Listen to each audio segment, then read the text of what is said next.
Hi, this is Tom, day 9 now of this daily vlog. I didn't really feel like doing much music today, but I wanted to give you a quick tour of my new studio that I've been building and preparing for the past year and a half or so. So most importantly, I've got my recording setup here. I just finished recording some videos for a new app that I'm developing. I'm a software engineer by profession, and I'm a solopreneur. I'm developing my own stuff, teaching mainly programming, and yeah, I've been recording some stuff here. So that's where this whole light setup is coming from. But more importantly, music-wise, we've got the uh, Roland V drums. That's not much in use, or not at all actually. It's very dusty. But I bought this like 15 years ago or something when I tried and wanted to learn drums, which I did for some time, but I never really got into it, and now it's just standing here, not being really used. But on the other side, we've got a new keyboard rack with my collection of synths and keywords. That's my Sequential Pro 3 analog monosynth with three oscillators, two analog and one digital. Then we've got the Novation Peak, which is a sort of a weird hybrid of it's got some digital oscillators, but they are in such a high resolution. They call it Oxford oscillators, I think, that they behave like, or they should sound like actual analog oscillators. That's a polyphonic synth with eight voices. Um, and then we've got the Roland Jupiter XM, which is a digital only synth with four tracks or different parts that you can play at the same time, plus a fifth track for drums. So it's got all the typical Roland GV history built in, which is nice. Below that, we've got the Digitakt and the Syntakt that I bought in my Electron phase. I'm not really sure whether I'm out of it already.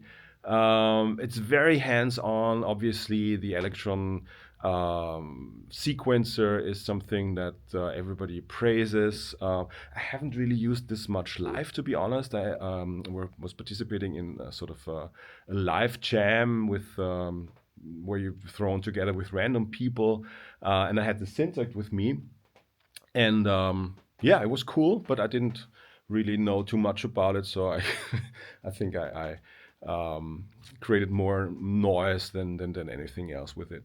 But yeah, I should definitely do more with that. Haven't really found a way to introduce it or to include it in my digital or in my Ableton production setup yet. Although, of course, there's Overbridge, the uh, yeah, the software that you can use to connect and stream multi-track audio from your Electron device to your computer.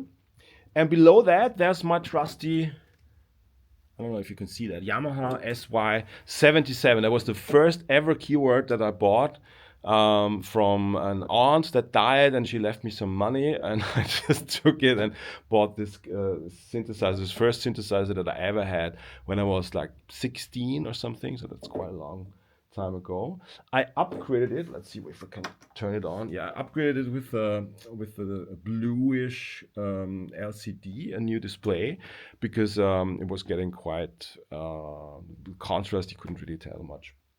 But otherwise, it's in good condition. It's a combination of a dual FM synth, like a DX7, plus for the first time where Yamaha introduced AWM, advanced wave modeling, or I don't know what's the abbreviation, but basically it's playing samples together with FM tones. This is the first time that they were doing this, and obviously they're still doing it up to the Montage M series that they just introduced last year, or the year before. I don't know.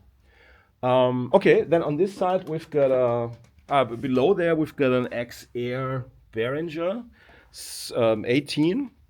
That was my mixer, also band mixer for rehearsals where I recorded, connected to some laptop running Adobe Audition, I think. We've got some controller here, the Behringer X Touch. That's used to control the X-Air.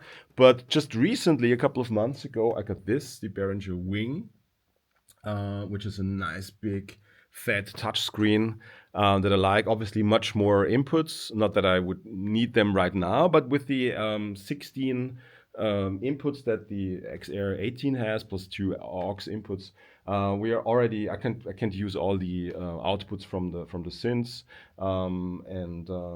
yeah, that's partly why I upgraded it. And right here, you've already seen this, my Phantom EX. It's a Phantom 7. So this is my workhorse for live performance. Or actually, I'm the workhorse, dragging it to rehearsals and to the venues where we're playing.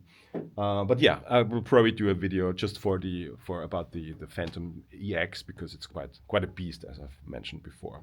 So yeah, that's it. I've got 2 old Yamaha speakers here as monitors. But that's really it. I'm not gonna talk about the light setup yet because this will be another video. But yeah, enjoy your Sunday. I sure will, and talk to you soon. Bye bye.